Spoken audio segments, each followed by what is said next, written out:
Question number 9 from P2 Pure Mathematics in the International A-Level October 2019 paper, not to be confused with the P2 from the UK A-Level. This is the P2 of the International A-Level, which counts towards the AS exam. Okay, so here again it says solutions based entirely on graphical or numerical methods are not acceptable in this question. Okay, so here basically they want you to solve this using trig equations. So solve for theta between 0 and 180 degrees, the equation 3 sine 2 theta minus 10 equals 1, giving your answers to one decimal place. Okay, so in the end our answer has to say theta equals, and all the angles which satisfy these conditions and this equation should be found and written to one decimal place. So we don't want the answer to say 2 theta equals, we want it to say theta equals. So first let's just rearrange this a bit so we got sine of the angle equals. So we have sine of 2 theta minus 10 degrees is equal to 1/3. Okay, so that we've got this rid of the 3 from this side. So we know that there's a sine of a particular angle which has a ratio of 1/3. Now that angle is 2 theta minus 10. So what we have to do is, before we can proceed, what's wise to do is for us to modify the range of our solutions so that it matches what exactly is in here. So whatever's in here should be matched over here. So you've got to write 2 theta and minus 10, and whatever you did to this must be done to the other. So 2 times 0 minus 10 is minus 10, and 2 times 180 is 360, minus 10 is 350. So we have to catch all the angles between minus 10 and 350, okay, and then we can modify them so we end up with theta equals in the end. So now what we want to do here is we want to find what is the angle which has a ratio of 1/3. So the sine of an angle is 1/3. So that angle, to find it, we do inverse sine of 1/3. Okay. So now we can use our calculators. Let me just make that neat. It looks like a 0 there. You don't want to kick yourself in the foot or shoot yourself in the foot by writing down numbers which you yourself later can't read and write them as something else. So 2 theta minus 10 is equal to inverse sine of 1/3. So what do? We take our calculator and we make sure that it's in degree mode. Now this one is in degree mode because I can see a little D here.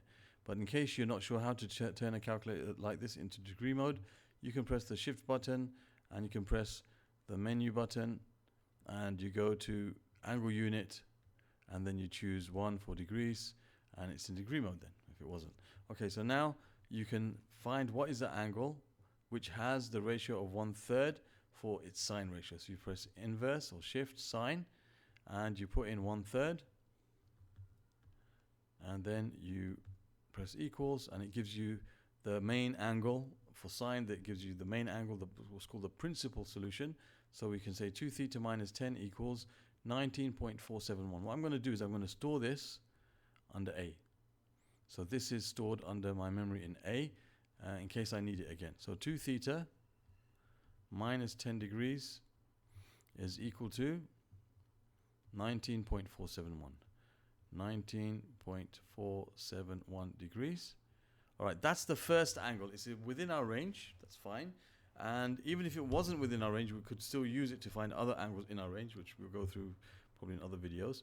But anyway, for the sine curve, there are 2 main angles which share the same sine ratio. And the first one you find the principal solution by your calculator, and the second one you find by doing 180 minus the angle. It's always 180 minus the angle for sine. If it was cosine, it would be 360 minus the angle. Okay, so for sine, it's 180 minus this angle,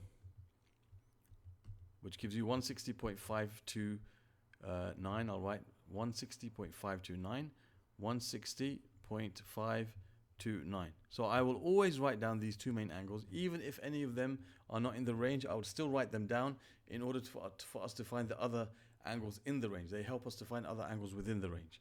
Okay. Now, however, in this case, these are both in the range between minus 10 and 350. And for the sine curve, because it repeats every 360 degrees, okay, because it repeats every 360 degrees, to find all the other angles in the range, you have to, it's going to be either 360 more than this or 360 less than this, either 360 more than this or 360 less than this. So if you take away 360 from these angles, you're going to go way past the range.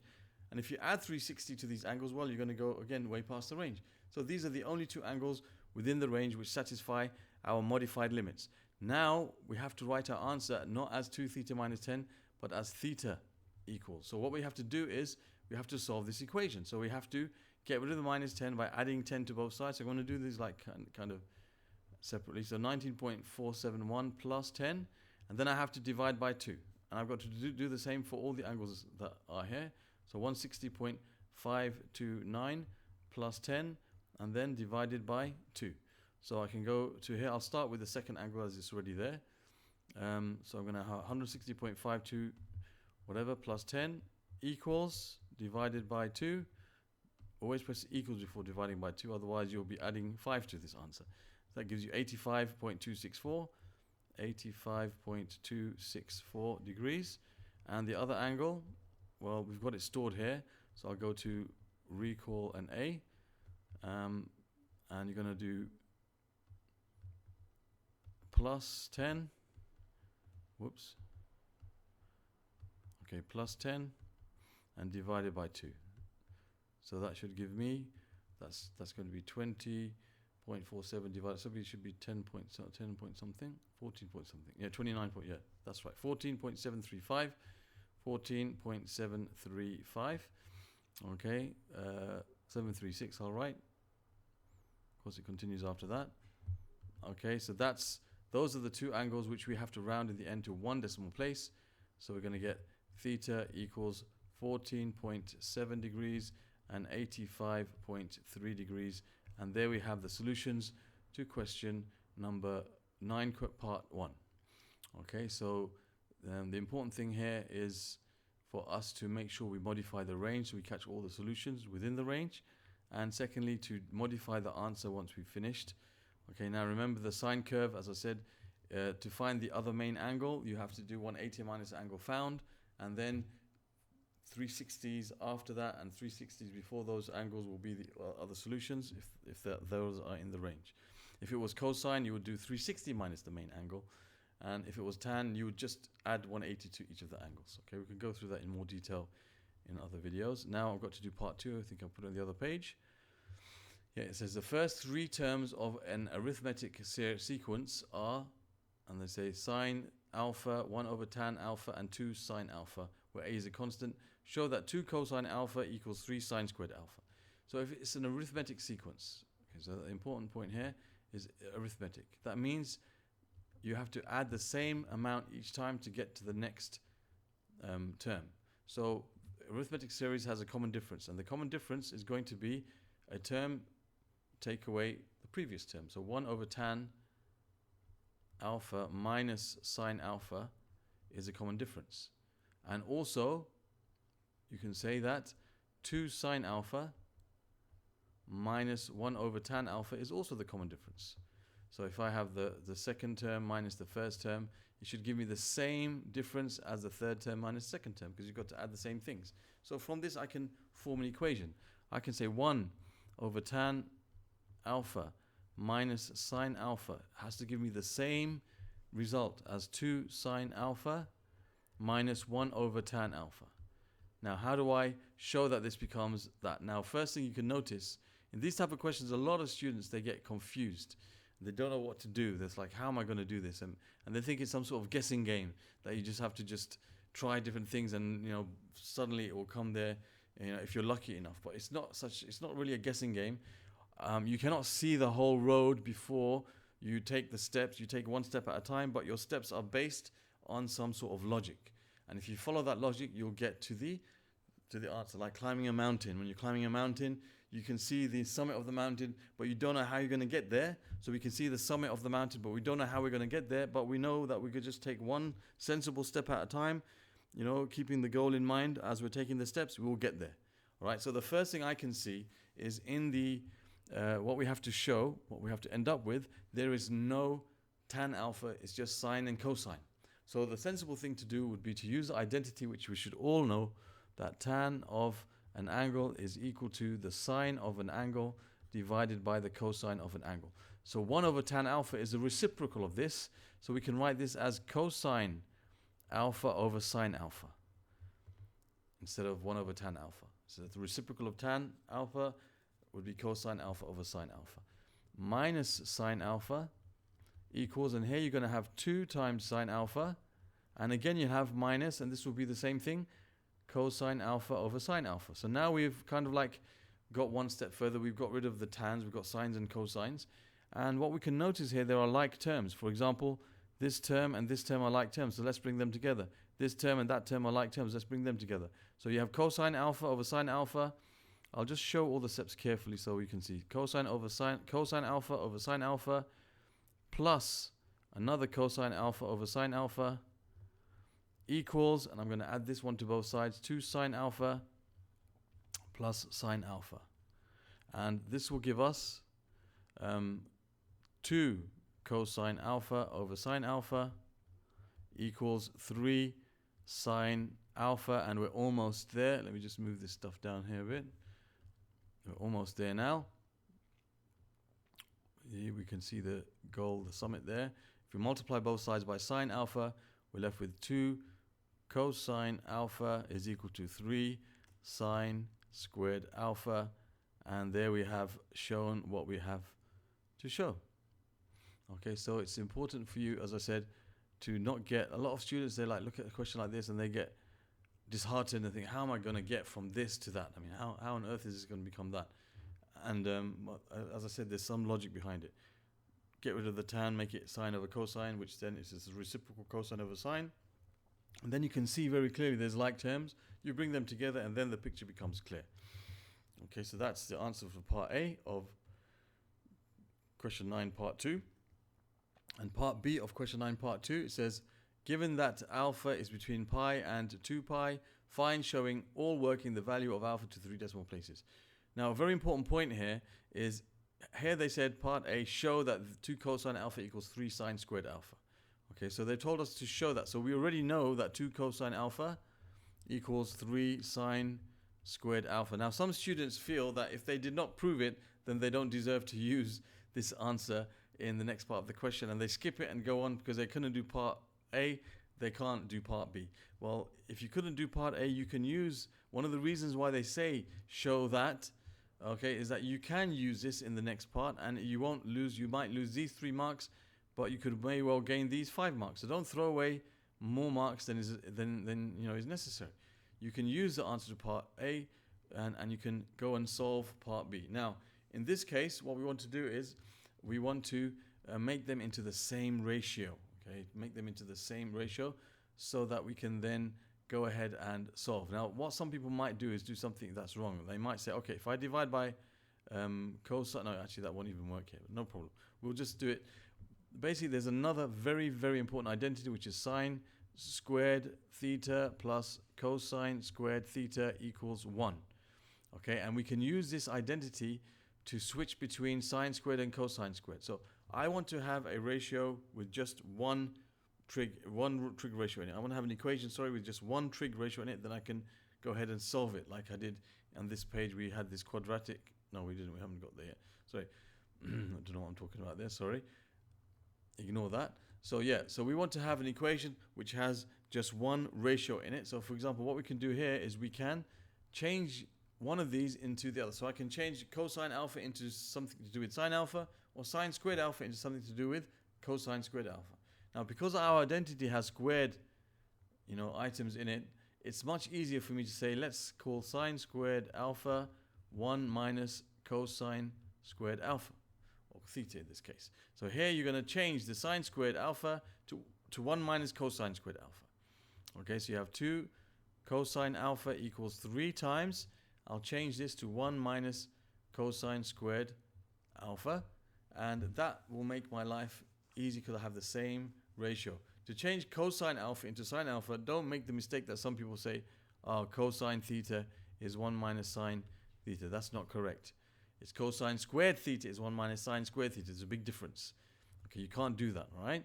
So here, if it's squared, you can change it easily. If it's not squared, you have to change it with a square root in there, and that's going to make life way more complicated.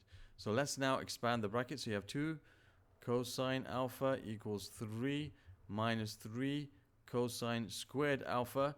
Now this looks like a quadratic type of equation to me. So let's bring everything onto one side. On this side, you're going to have 3 cosine squared alpha plus 2 cosine alpha minus 3 is equal to 0. So we can say let x be cosine alpha. So a lot of students prefer to do this so that it makes it look less complicated. So you have 3x squared plus 2x minus 3 equals 0. Now we're going to try to solve this. To factorize it, you've got to find two numbers that multiply to give you minus 9 and add to give you 2. And there's no such thing. The only factors of 9 are 1 and 3 and 9. 1 times 9 and 3 times 3. There's no way you're going to get 2 as a difference between them. So it cannot be factorized. So we can either use the formula or we can complete the square. Now I'm going to complete the square because that's a skill that's important in many topics. And it's good to keep that skill fresh in your minds. So 3x squared plus 2x is equal to 3.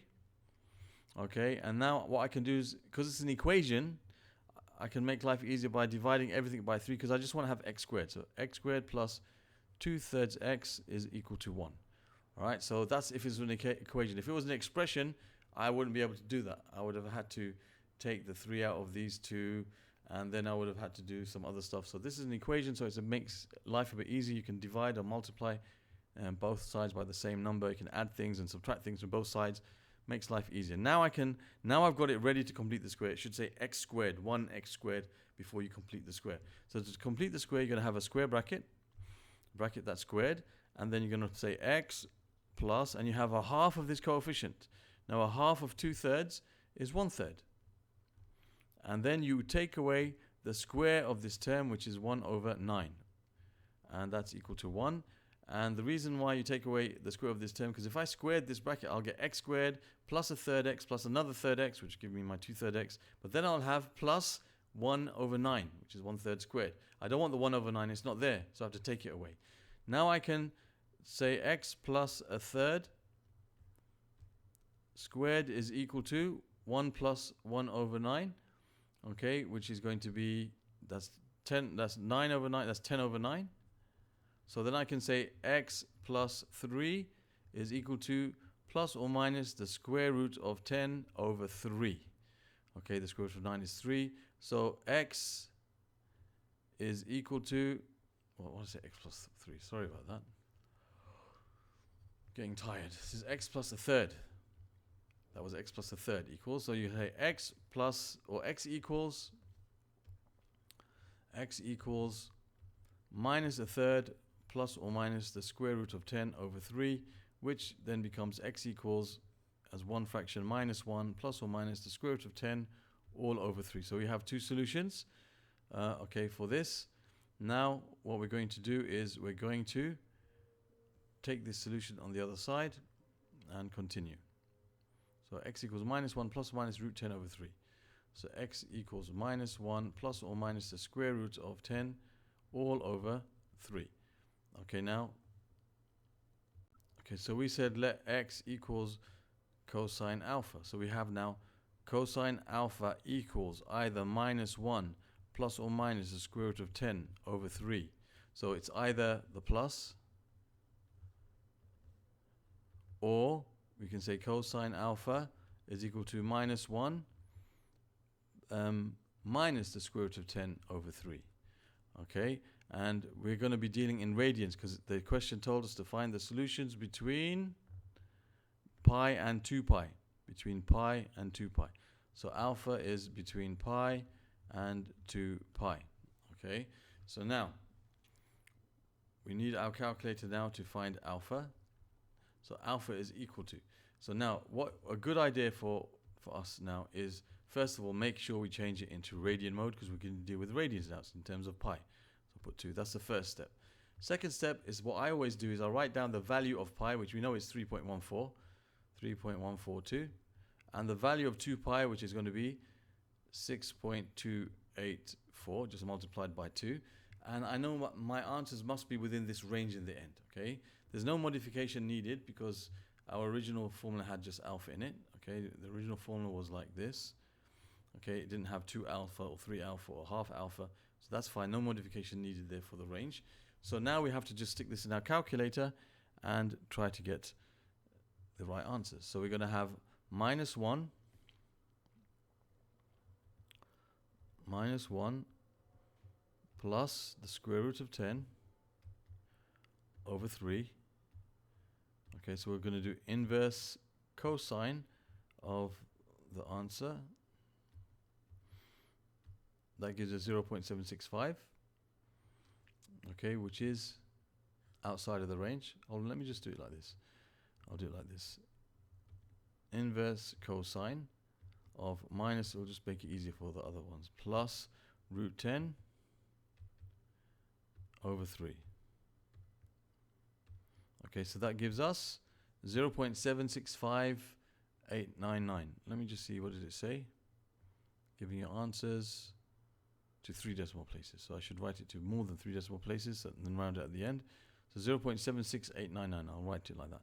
0.765899. Okay, that's one solution, which is outside our range, but I'm not going to reject the solution yet. Okay, the other solutions, the other solution for cosine is going to be 2 pi minus this answer. Okay, so we're going to take 2 pi minus this answer. So what I'm going to do is, again, I'm going to store this answer as A. So it's there. And then I'm going to have 2 pi minus, I'll just recall A. And that gives me 5.51728. 5.5173, all right. 5.5173. 5.5173. As long as I've got more than 3 decimal places, I'm okay. That's fine. So that's another solution. Okay, so that's within our range. Yes, it's within our range. This is not in our range, but we use this to find the other solution that is within our range. And are there any other solutions in our range? Well, if I add 2 pi to this, I'll be out of the range. If I take away 2 pi, of course, I'll be outside the range. And if I add or subtract 2 from this, I'll be outside of the range. So those are out. So let me see what happens here when I put this into the calculator. Let's see if I can go back to find it. Yeah, so I'm going to change this to a minus. And I'll press equals. Okay, that means the value of this is outside of our range. Okay, it's going to be outside of our range. It's going to be because the cosine curve goes from -1 to +1. Okay, so the value of this must be over that. So let me just make sure. I just want to just show you. So you have -1 minus root 10 divided by 3. That gives you -1.38. So it's less than -1. So the sine curve doesn't reach it. So there's no solutions to this particular part. So now we have found our one solution, which is alpha equals 5.517. Does it say decimal places or significant figures? Decimal places. Okay, so there we have it. That's to 3 decimal places, and there's our answer in radians. And that's the end of question number 9. Let's just check what it says. Find the value of alpha. You see that now we can be rest assured that there's only one answer. Okay, find the value of alpha. Most of the times it'll say find the values, but here it says find the value because there's only one value in that range they gave us. So we can kind of rest assured that we're on the right track. So this is about trig graphs and trig equations and identities. If you would like to see other questions from this paper, playlist should show over here. From the topic of trigonometry in P2, should show over here. Want to subscribe? Click on this button over there. Thank you for watching, and I'll see you in another video.